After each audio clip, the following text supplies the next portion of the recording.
Jangan lupa like, subscribe, dan share ya. Bismillahirrahmanirrahim.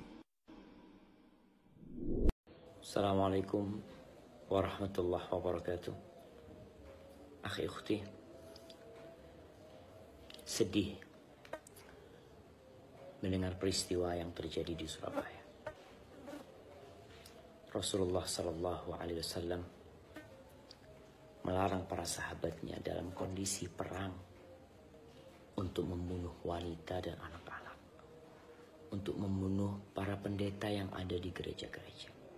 Itu dalam kondisi perang. Bagaimana dengan kondisi damai? Yang Rasul Sallallahu Alaihi Wasallam mengatakan, man qatala mu'ahadan lam yarah raihatal jannah. Barang siapa yang membunuh orang kafir yang dalam perjanjian dengan orang Islam, gak bakal mencium bau surga. Maka ngobatin teroris ini memang harus dengan ilmu, mengajarkan kebenaran kepada mereka.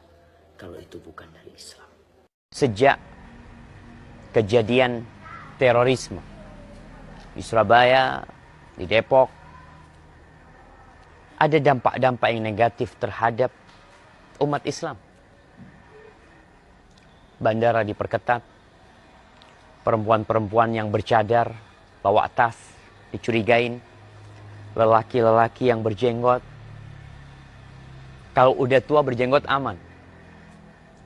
Kalau berjenggot tatoan aman. Tapi kalau berjenggot kemudian dia nampak tanda-tanda keislaman, terkadang dicurigai.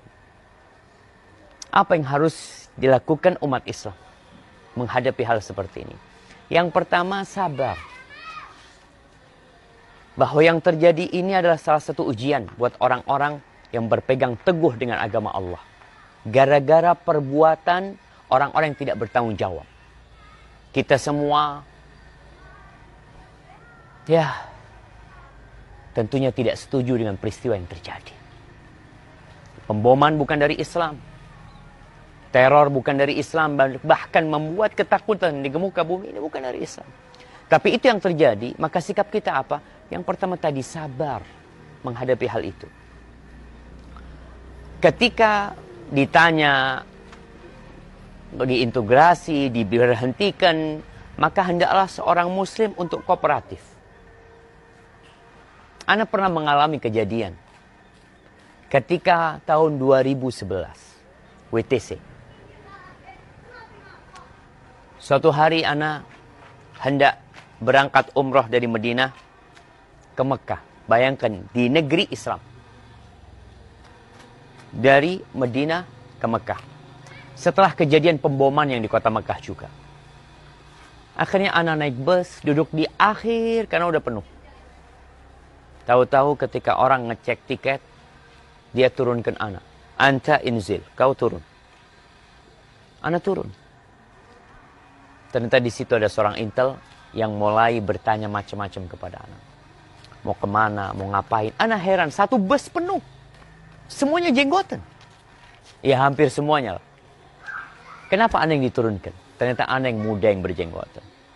Yang tua tidak diturunkan. Maka sabar, ngobrol sama mereka, apa adanya, kooperatif dan sabar.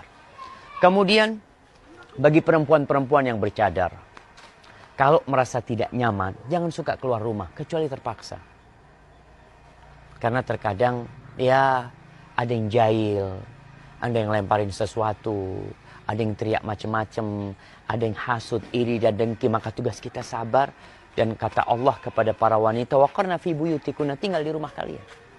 Kalau cadar bermasalah, maka bisa diganti dengan masker mungkin, untuk sementara waktu.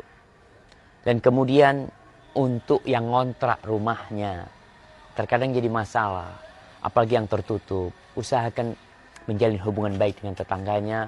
Kalau mereka minta untuk memberikan KTP-nya atau apa, berikan. Dan yang keempat, berdoa. Berdoa. Kata Nabi SAW, inna min waraikum ayyamas sabr. Di belakang kalian ada hari-hari yang penuh dengan kesabaran. Al-qabid ala dinihi kal-qabid ala al-jamr. Orang-orang yang berpegang teguh dengan agamanya seperti yang memegang bara api, nggak tahan. Karena gangguan datang dari dalam dan dari luar. Dari orang-orang yang non-muslim dan dari orang Islam sendiri. maka sabar. Tetap berpegang teguh dengan agama Allah ini. Tebarkan salam. Terus buka hatimu untuk menerima kritikan dan menjadi lebih baik. Pelaku tatkala melakukan itu, melakukan bom bunuh diri, dia berpikir dia akan masuk surga, akan diampuni dosa-dosanya dengan awal tetesan darah.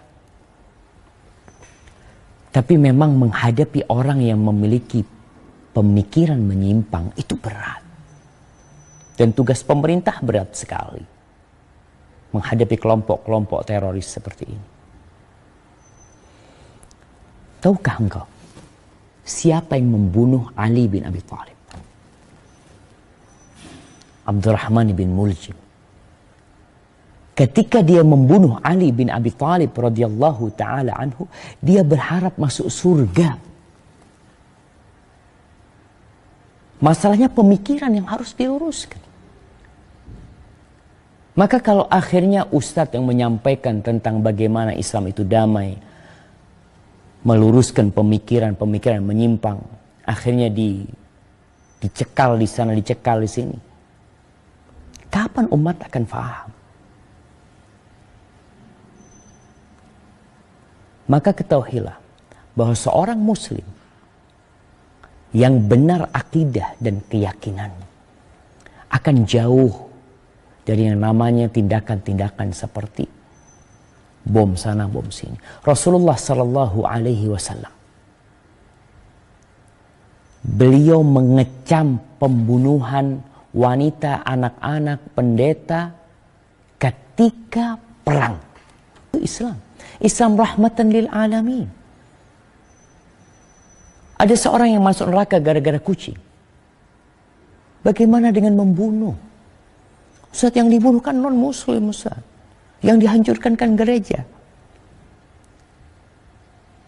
Bacalah Islam dengan benar. Umar bin Khattab radhiyallahu taala anhu ketika menguasai Palestina, apakah gereja-gereja dihancurkan? Ingat jamaah, kalau kita tidak belajar yang sempurna tentang agama Allah ini, maka munculnya yang seperti itu. Rasulullah SAW mengatakan, nih Al-Imam Al-Zahabi di dalam kitabnya Al-Kabair, kumpulan dosa-dosa besar. Dosa besar yang kedua yang disebutkan di sini adalah membunuh. Allah mengatakan, وَمَنْ يَقْتُلْ مُؤْمِنًا مُتَعَمِّدًا فَجَزَاؤُهُ جَهَنَّمْ خَالِدًا فِيهَا وَغَضِبَ اللَّهُ عَلَيْهِ وَلَعَنَهُ وَأَعَدَّ لَهُ جَهَنَّمْ وَأَعَدَّ لَهُ عَذَابًا عَظِيمًا.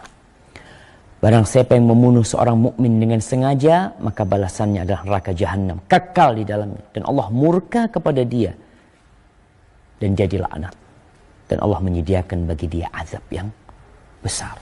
Ya Ustaz, kan ayatnya jelas buat orang yang beriman, Ustaz. Ini kan yang dibunuh bukan orang beriman. Subhanallah nih, Nabi SAW bersabda dalam hadis yang diriwayatkan oleh Imam Bukhari, Imam Zahabi mengatakan, "Man qatala mu'ahadan lam yarah raihatal jannah, wa inna raihata la tujadu min masirati 40 aman." Barang siapa yang membunuh orang kafir yang dalam perjanjian, orang kafir yang dibunuh, bukan orang muslim. Jelas nih hadisnya.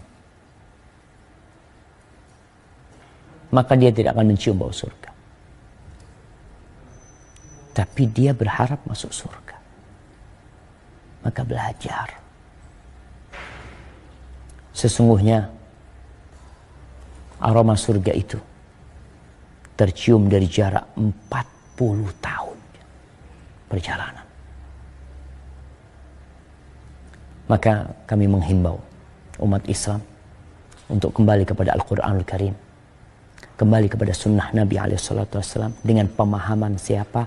Dengan pemahaman para sahabat Nabi. Tidak dengan pemahaman fulan dan fulan. Agar kita tidak mencoreng nama Islam kembali. Akhirnya kesian wanita-wanita yang bercadar, ditangkepin nanti, dicurigain. Orang-orang yang jenggotan, yang suka ke masjid dicurigain. Gara-gara kelakuan yang seperti ini. Naam, apabila terjadi kezaliman di sebuah tempat, kita diperintahkan untuk merubahnya sesuai dengan kemampuan kita. Dengan cara yang lemah lembut. Semoga Islam yang cinta damai ini bisa memberikan kedamaian. Dan kita berdoa semoga Allah memberikan petunjuk kepada pemerintah kita. Menunjukkan kepada jalan yang benar. Dan mengikuti apa yang Allah perintahkan. Barakallahu fikum. Assalamualaikum warahmatullahi wabarakatuh.